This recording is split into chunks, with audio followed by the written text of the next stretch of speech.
ഒരു കാലത്ത് ഭൂമിയിൽ ദൈവങ്ങൾ ജീവിച്ചിരുന്നു എന്ന് നിങ്ങൾ വിശ്വസിക്കുന്നുണ്ടോ? അവരുടെ പേരുകൾ പല ഭാഷകളിലും പല മതങ്ങളിലും മാറി മാറി വന്നിരുന്നു. എന്നാൽ ചില ശിലാരേഖകളും പുരാതന ലിപികളും പറയുന്നു അവ ദൈവങ്ങളല്ലായിരുന്നു, അന്യഗ്രഹ ജീവികളായിരുന്നു എന്ന്. സുമേറിയൻ സംസ്കാരം ചരിത്രത്തിൽ ഏറ്റവും പുരാതനമായ മനുഷ്യ ജനവാസങ്ങളിലൊന്ന്. അവിടെ നിന്നാണ് അനുനാക്കി എന്ന പേര് ആദ്യമായി ഉദിച്ചത്. അവർ പറഞ്ഞത് ഇങ്ങനെയാണ്: ആകാശത്തിൽ നിന്ന് വന്ന ദൈവങ്ങൾ, അവർ മനുഷ്യരെ സൃഷ്ടിച്ചു. അവർ സ്വർണം ഖനിച്ചു.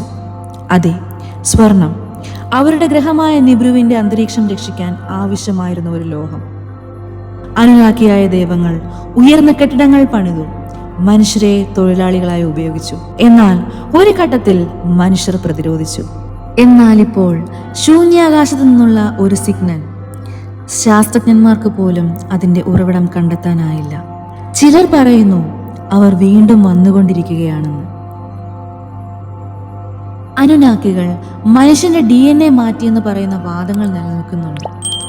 നമ്മളിൽ പലരുടെയും ശരീരഘടനയിൽ അതിന്റെ അവശിഷ്ടങ്ങളുണ്ടോ?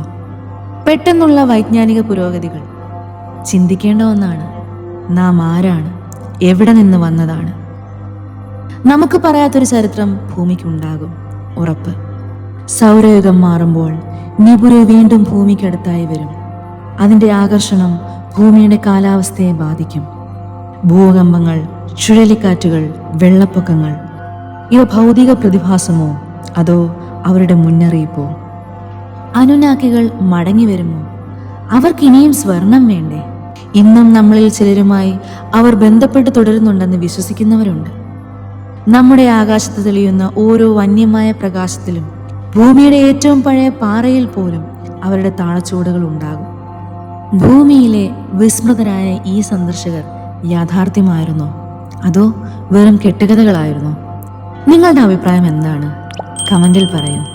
ഇതുപോലുള്ള രഹസ്യങ്ങളും അത്ഭുതങ്ങളുമായി നമുക്ക് വീണ്ടും കാണാം. നന്ദി.